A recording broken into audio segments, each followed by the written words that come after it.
My name is Edgar Mannheimer, and this is Kalam, a podcast about the Middle East.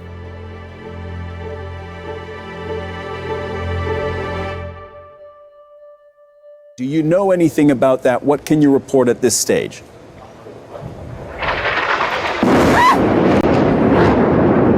All right. Youmna, please take cover.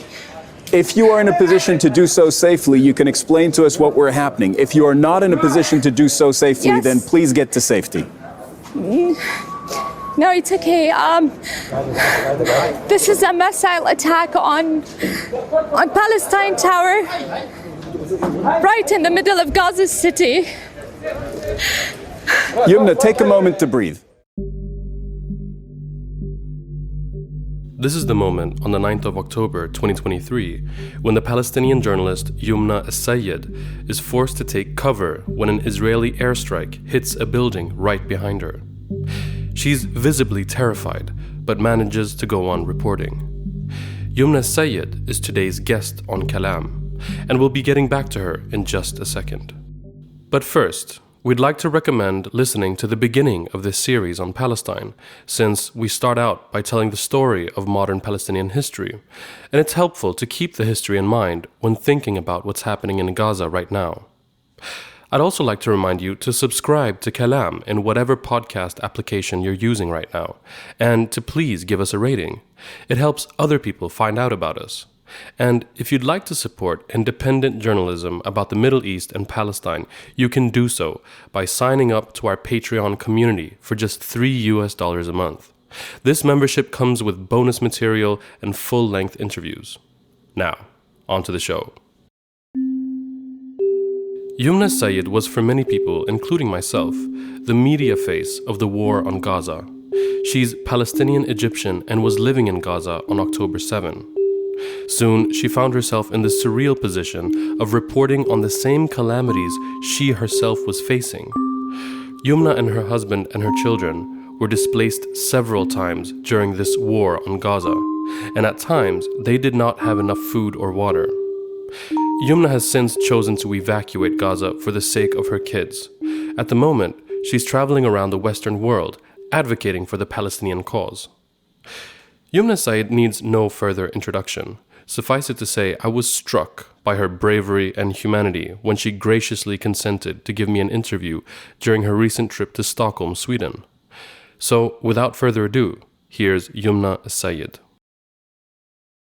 Youmna As-Sayed, thank you so much for your important work and taking time to speak with us today, and welcome to the Kalam podcast. Thank you, Edgar, for having me as part of your podcast. Thank you for being interested and for caring about speaking about Gaza in such a crucial time where this entire world needs to open their eyes towards what's happening, the atrocities that are happening towards the civilians in the Gaza Strip. So, we're in Stockholm right now, and you've just been in Copenhagen. Where are you living right now, and how are you doing since you evacuated Gaza? So I evacuated Gaza after nearly 3 months of covering the war with my husband and my children.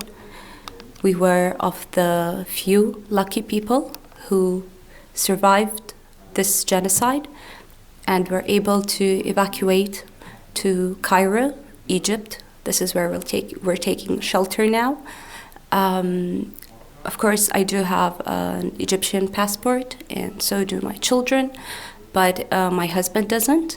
So my husband's condition is like all other Palestinians who are taking refuge in Egypt now. They have no residency, they have no official papers, except that they are granted permission to stay in Egypt, but they basically can't travel, they can't work, and many Palestinian children from Gaza now who are in Egypt can't go to school. So that's basically another tragedy to add to all the tragedies of the Palestinian population with only a Palestinian nationality. And right now you're on kind of a advocacy tour. You were just in Copenhagen, like I said, and now you're in Stockholm. What is it that you hope to achieve? Well, since I left Gaza, Edgar, I have been trying to survive this survival guilt that has been eating me inside. I made the choice or the decision of leaving Gaza that was actually taken by my dad to bring us out of Gaza, to save our lives, to save the lives of my children, after being displaced for 5 times, being threatened by the Israeli army, being targeted more than once when I was in the field, and felt that it was my responsibility as a mother to care for the lives of my children, to save their lives. So I made that decision, and I abided to my dad's decision, and we evacuated to Egypt. But since then, I have been living with that survival guilt. And honestly, this advocacy that I'm doing to speak about Gaza, to speak about the genocide in Gaza, the details that you don't see on television and you don't hear about, this is what's helping me to survive from that guilt. And this is what's helping me to still go on. And I think that there is a lot that people really need to know about, because what you see on TV is really a very, very, very small fraction of what is actually happening, the reality of the bitter and tragic situation that the people are living in. Yeah, and we're definitely gonna get into all of that, everything that you experienced in Gaza. But first, I'd like to ask you about your personal background and what you were doing before October 7, and how you kind of got into journalism and sort of your life before October 7. So I'm married to a Palestinian from Gaza. We met in Egypt when I first went to Egypt in 2016. And it's very strange because being born as a Palestinian means that you are born in this sea of troubles and challenges. I was just speaking yesterday and saying that it is literally, when you're a Palestinian, you're born with a spoon of suffering in your mouth. And everything is just imposed on you. That is your reality just for being a Palestinian. After the 2014 war, my husband went back to Gaza to check on his family, and he was stuck there. As simple as that. The restrictions of movement on Palestinians has been ongoing forever, since I can remember, like since the early times. You don't even know since when, since they were ever created, right? So the Gaza Strip has been under an Israeli siege since 2007, and part of these measures, or the siege measures, is the restrictions on the movement of people freely from Gaza. So we were in Egypt, where he had his master's degree. My husband had his master's degree and then PhD degree, and that's why he was allowed to stay and to live in Egypt. And were you born in Gaza? Are you from Gaza? No, I was not born in Gaza. I'm not from Gaza. So after that, when he went there, he was in Gaza for 6 months, and he was not allowed to leave Gaza. And in best case scenario, when you're allowed to leave Gaza, you have to register your name on a list on the Rafah border, and your turn basically comes a year later. So that has been the reality. In 2014, 1st December 2014, I took my 2-year-old, my 3-year-old, and I was pregnant with our 3rd child, and I went into Gaza because we had been already 6 months apart, me and my husband. My children, they really needed their father, and it was negatively impacting them. and I could see it very clearly. And I decided to go into Gaza. I did not realize the reality that it was going to be very difficult to come out of Gaza, even if you do have another passport, through the Rafah border. So I went into Gaza. I tried to come out to give birth to my third child among my family in Egypt, but that didn't work out. I was able to travel from Gaza in 2016 for the first time, so 2 years later. I've been in Gaza since 2014 for the past 10 years. 2 years later, after being in Gaza, journalism for me was honestly a dream. It was a passion. But the life, the people, the culture that I saw in Gaza motivated me so much to chase that dream, and for Gaza to be the starting point where I would actually start the journey of being a journalist. So I started educating myself on how to be a journalist. And what I've realized after that is that what you learn about journalism, the integrity of journalism, the code of ethics of journalism, and that journalism is all about curiosity, about evidence, about fact-checking and reporting it honestly to your audience, to the public. You're a truth teller. All these facts about journalism that I educated myself about and I learned about in the true world, they are hardly practiced. Yeah. And that was actually very, very obvious, especially when covering this genocide. It has become very obvious that many journalists do not follow the real journalism ethics and regulations and laws. Rather, they do follow their, let's say, political agendas or private agendas, which is completely indifferent to real journalism. Yeah. What was it about the people of Gaza that inspired you? Because you were smiling when you were thinking about that.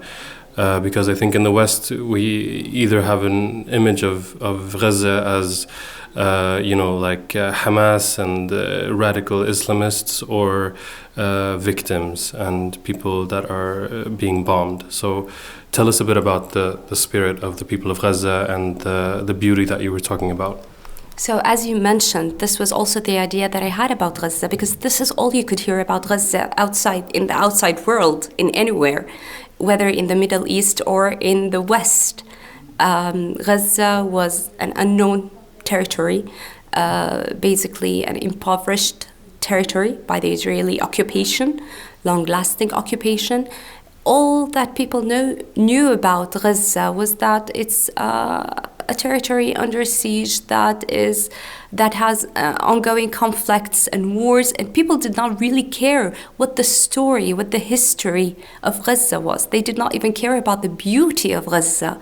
And I saw that when I went there. I saw how much ambitious the people were there, how much they love life. And despite all the restrictions that they live within, they make the best out of their life. And they want to live and they want to prosper and they cherish life very much. And they are educated. The young generations in Gaza are very educated. They know the history better than anyone else, better than adults I've seen in different areas of this world. They can speak to you and they can analyze situations, and they know the history very well. So I was very taken by that, the idea of how educated their young generations were. That was something that really excited me at the beginning. And their love to learn languages, to learn about life. It's a sad reality that so many Gazans have never left the Gaza Strip. They were never able to travel from the Gaza Strip. Adults over 30 and 40 and 50 years, they've never left Gaza once in their life. Yet, they can speak to you about different subjects in this world, like they've been to these areas and to these locations and to these places. They can speak to you about your own country very well. So they educate themselves from inside Gaza because they know that they're not able to leave Gaza. And like, for example, let's say the medical system in Gaza. You find very, very talented doctors in Gaza, very talented dentists in Gaza. They have never left Gaza, they have never studied abroad, but yet they are amazing in their medical work. And this was actually pointed out by many international doctors that were able to come in for a short while in this genocide. And they've spoken of how brilliant and how talented the medical staff in Gaza is. So, and the inventions, you would find, we had this small boy who actually, in this war, who actually invented through a battery a system to actually generate some electricity. Wow. To light to light some bulbs in the tents. They have these amazing opportunities that they actually think, and they're very talented in creation, because they're deprived of everything from the outside world. They invent their own from inside their Gaza. Wow.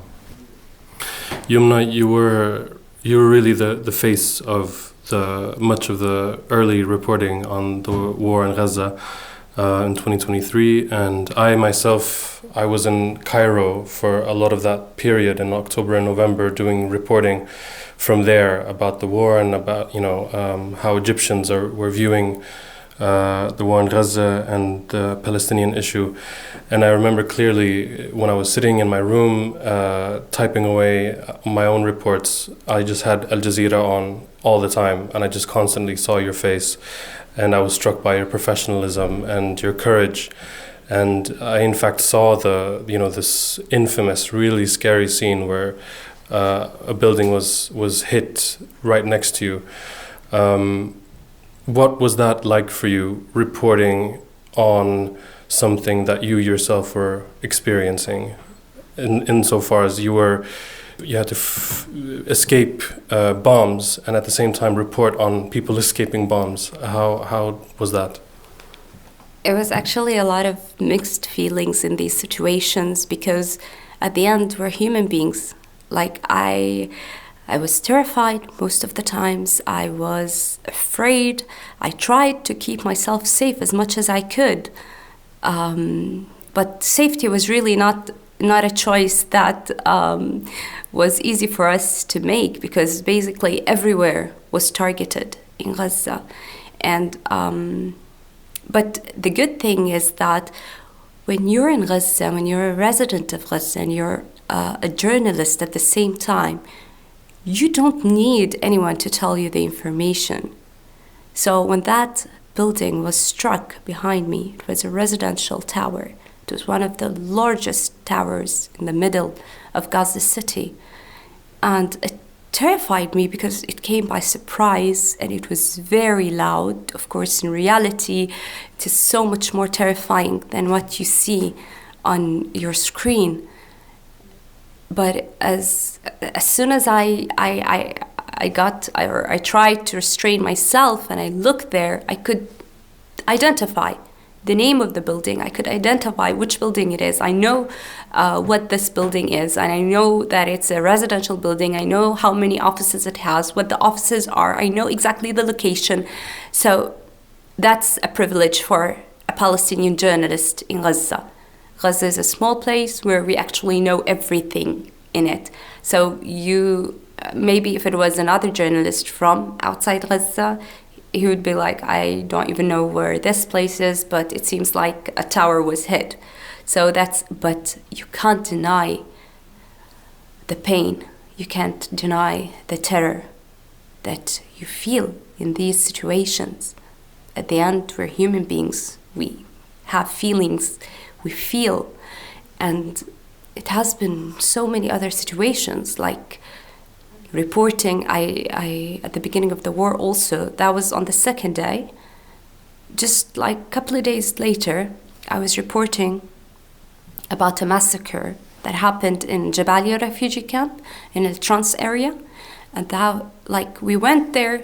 It's the natural thing a journalist does, to go and cover the area that was directly hit, especially that a massacre where over 20 people were killed in those homes that were targeted.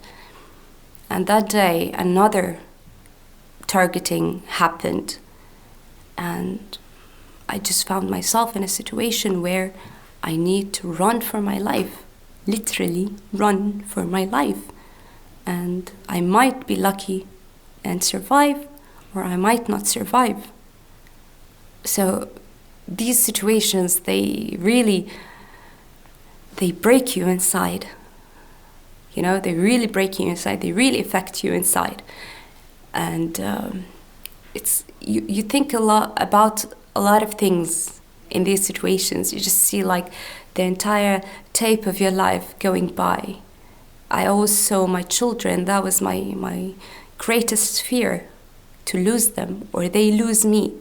It was even, I was afraid for myself, because I knew that if they lost me, how much it would hurt them, how much it would affect them. So that was like a constant fear that I carried along every moment of every day. And it did not get easier.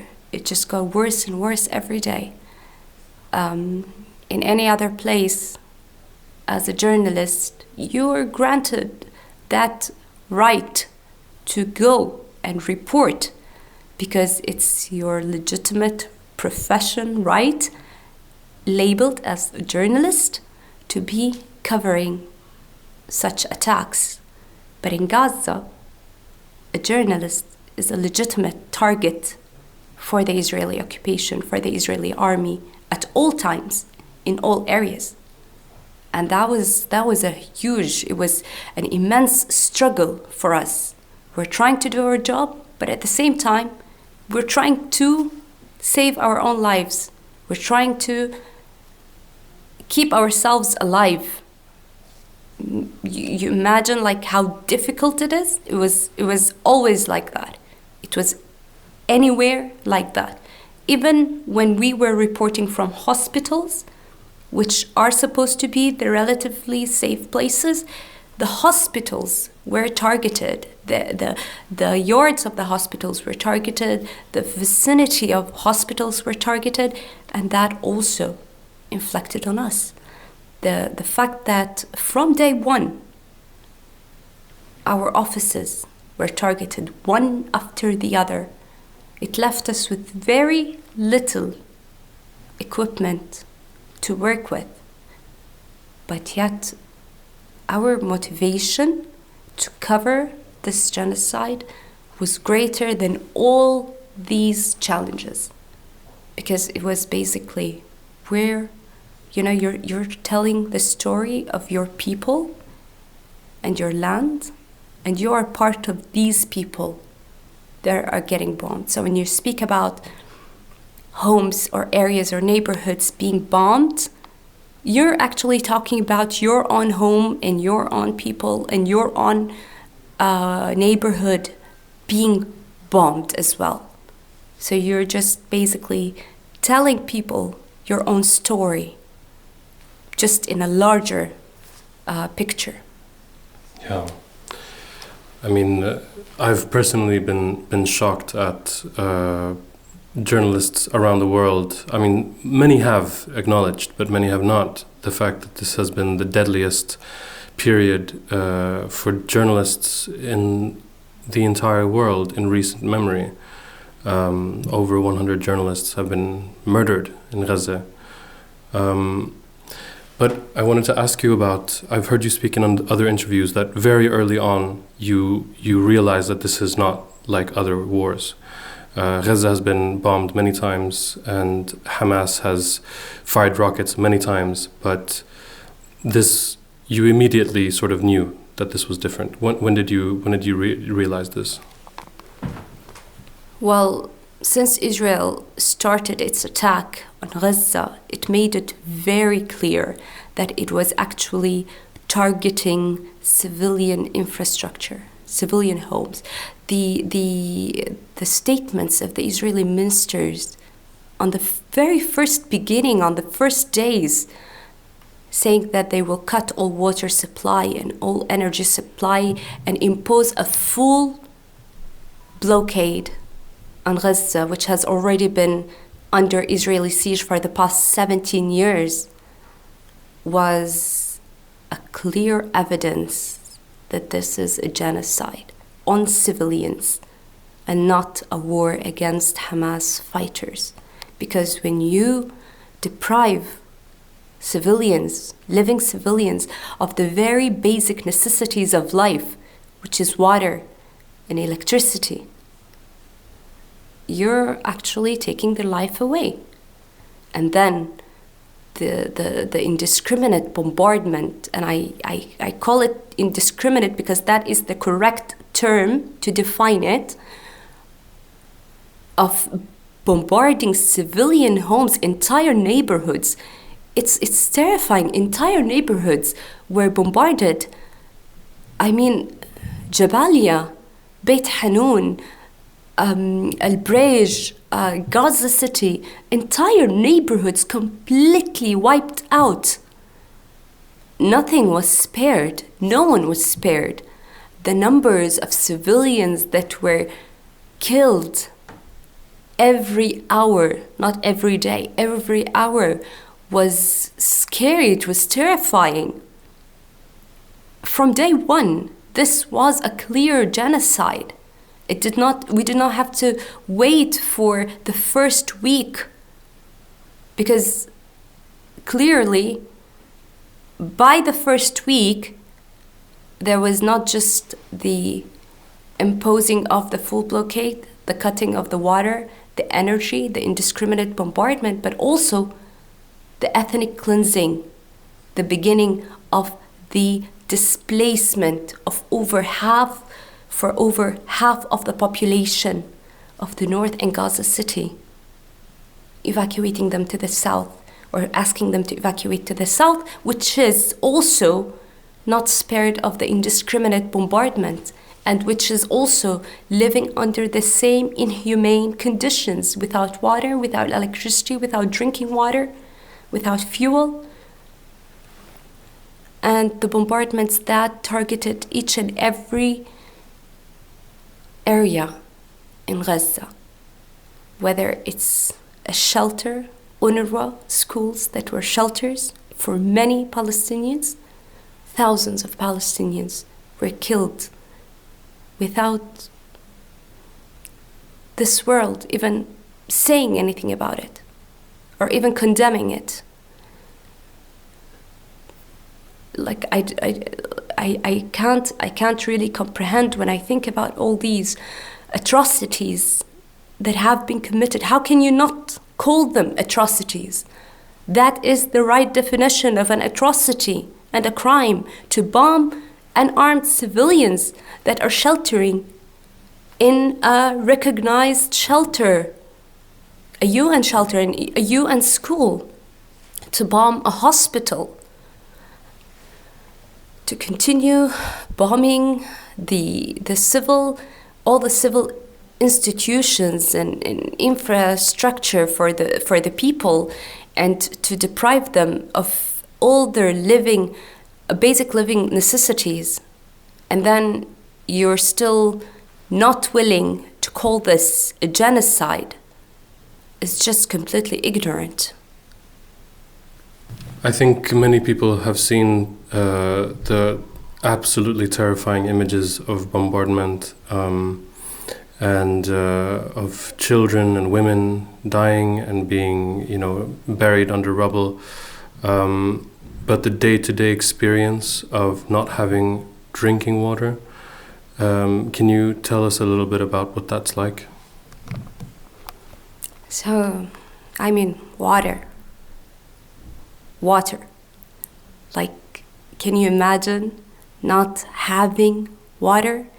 Can you imagine how painful it is that your children are thirsty and you ask them to take just a sip of water because you can't find drinking water for them? We left to the south, we evacuated south the first time when the first call was made by the Israeli army. And in the south, very quickly, of course, we're talking about 2.3 million people living in the Gaza Strip. Once the water supply was cut from Gaza from the first day, the water quickly started running out, the supplies. Very few places in Gaza had water wells where there was still water being generated, but it was also very difficult to generate the water because there was no electricity to generate the water from underground, which was... This water is contaminated anyway, right? The water in the wells from before. Most wells are not under, UN organizations have declared that most water in the Gaza Strip coming from these wells are not suitable for drinking, but yet, at least, it's not salty water, right? So even that contaminated water was not available. We went south, and Edgar, we struggled to find drinking water.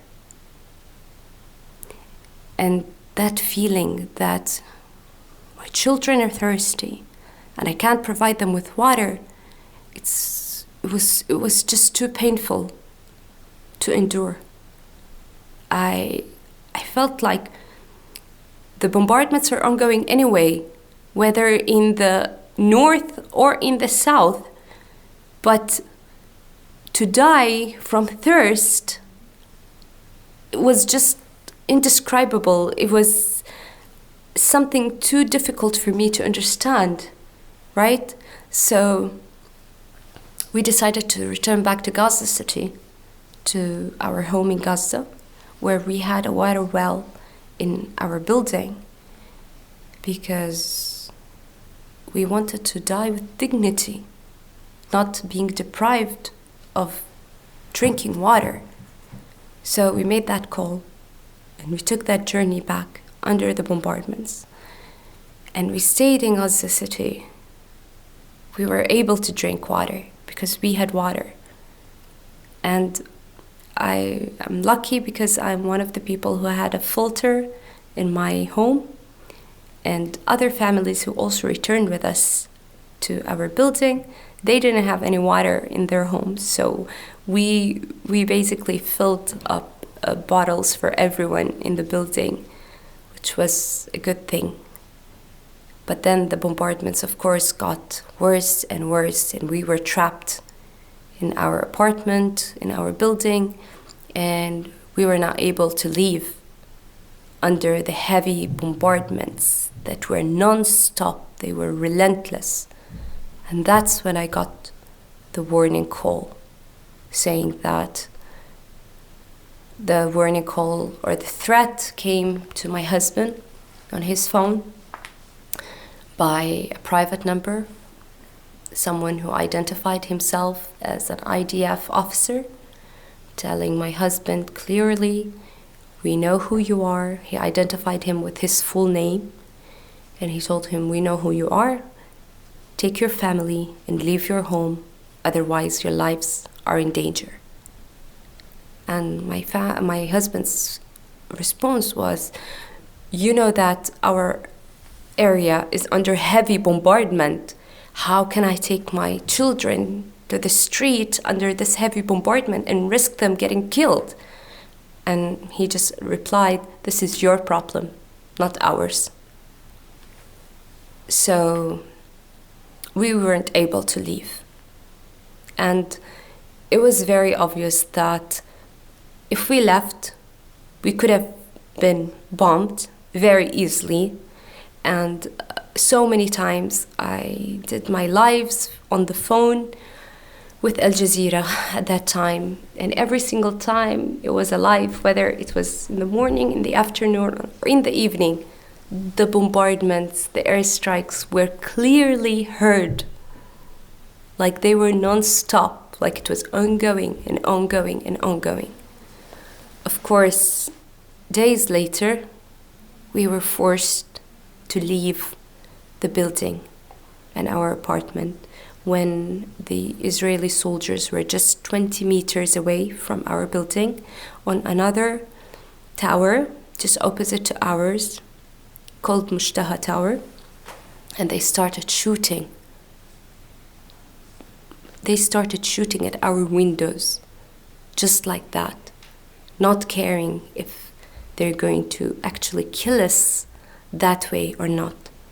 Very terrifying moments, extremely terrifying moments. You can't imagine just being shot at from the window by sniper fire and trying to keep your children safe. And then they called out in their microphones to tell us to leave the building in 5 minutes. So we quickly got into our cars and we drove away. And even while we were in the car, before we drove away, we were shot at. I had to let my children all duck down to the ground of the car because I was afraid that they would get shot. And they didn't care if they would kill us right there while we're trying to flee for our lives. So when I say that it was running for your life every single time, it's literally running for your life. You know, these meanings, these terms, they have their literal meaning when it comes to Gaza. All of this sounds like a horror film. It sounds completely terrifying, and it must have been completely terrifying.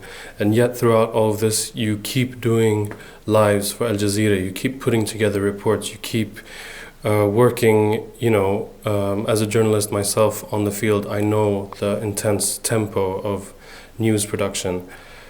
Where did you get this energy from to keep working while literally escaping for your life, running away from sniper fire?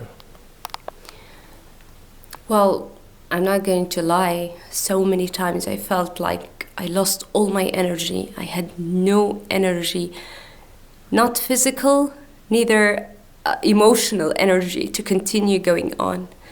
But Edgar, the suffering you see around you, that is like the biggest motivation to keep you going.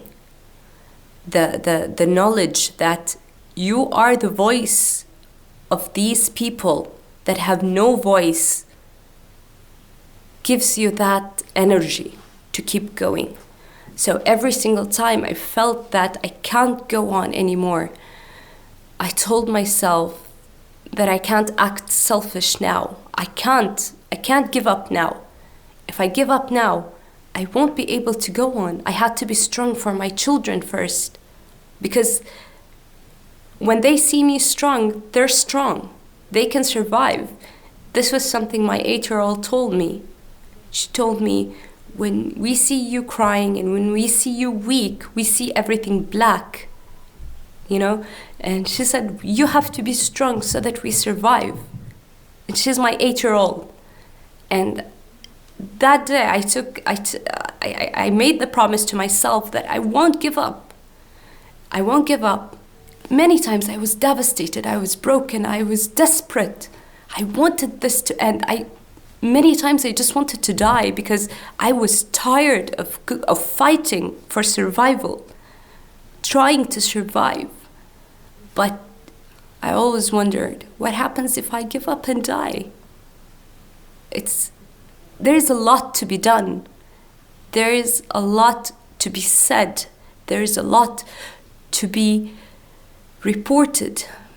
And that's why at the last month of month and a half from being in Gaza, I stepped away from the camera, from giving up the latest developments on camera, and I did reports, stories, because the challenges and those very small details that people lived and were not reported on camera enough. They were not reported in the daily and latest updates. Okay, they were very important. They mattered very much. They mattered that people would see inside the hospitals how it looked like, other than just reporting that 100 have been killed or 100 have been injured. I wanted people to see the kinds of injuries that children are injured, and how are the kind of weapons that are being used on the civilians to kill them. These details mattered a lot to me, and that's why I was concerned and I was busy just reporting on and doing these stories, because these stories are the stories that have the evidence for saying that Israel is using unlawful weapons against the civilians in Gaza, the kinds of bullets that Israel uses to kill people that can either completely damage their organs from inside so they don't survive, or if they're shot in their arms or legs, that part is amputated. The burns in the children from the rockets that they use. It was very important to report about all these details. It was very important to report about the kinds of tents, because people saw a lot of tents and they think that, oh, they're safe in tents. No, they're not safe in tents. Look at the tents. These tents, they sink in the rain, and they don't protect them from the cold, and they don't keep them safe from the bombs. And they don't have water or toilets in these areas. People needed to know about the contagious diseases that have been spreading widely among children especially. They needed to see the pictures of the rows of the hospitals, the corridors that had mothers carrying their babies and children from inside the hospitals. They needed to see all these details. And this was just a little of what I could do, a little of what I could help voice the voiceless about in Gaza. Yeah. And we're very grateful for that you were able to pull through and have the strength to do that. It really gave the rest of the world an idea of what was happening in Gaza and what's still happening. So how did you, in the end, reach the decision to evacuate with your children? Well, actually the decision was made by my dad, who is in Egypt, and he had been making efforts for a very long time to try to bring me, my children, and my husband out of Gaza to Egypt, and it finally worked out. So he basically made the decision for us. I know that I had reached to a point where I had lost all energy. I felt that I wasn't even able to carry on in continuing to protect my children.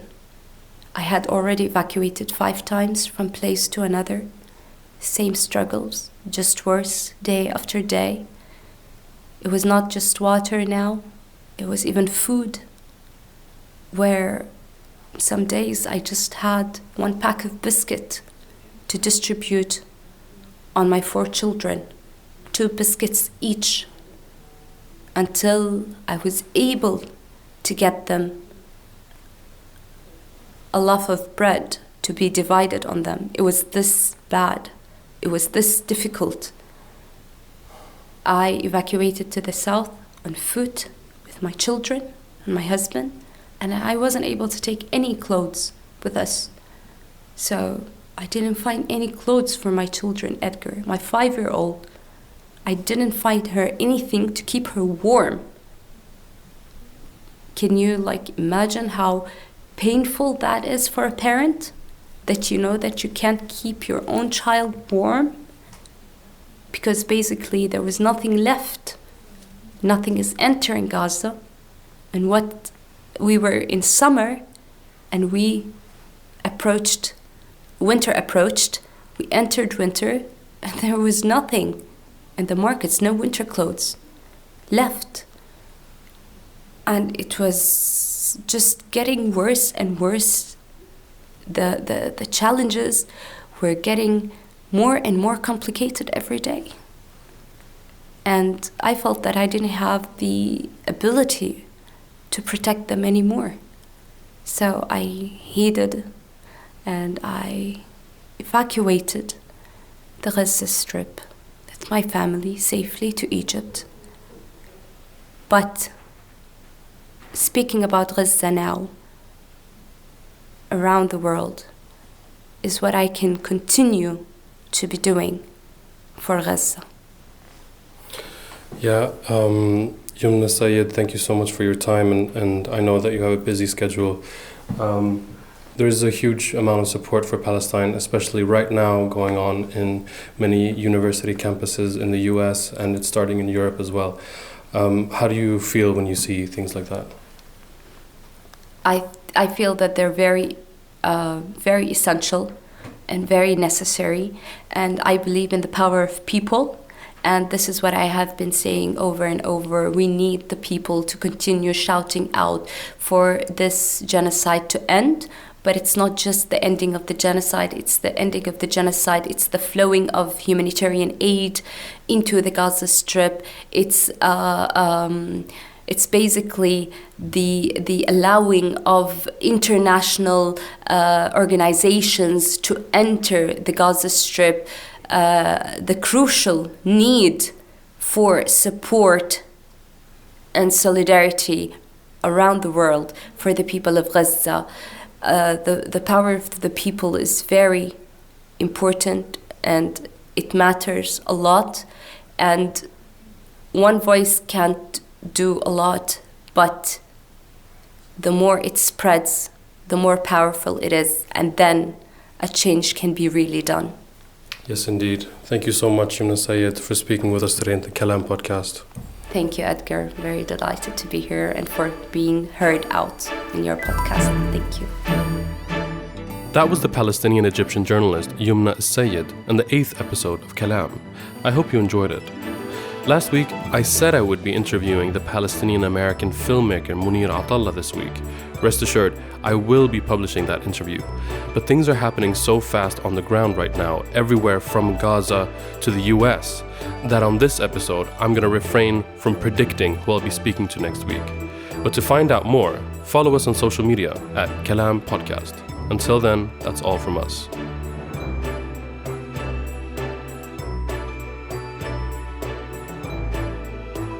Kalam was written and hosted by me, Edgar Mannheimer.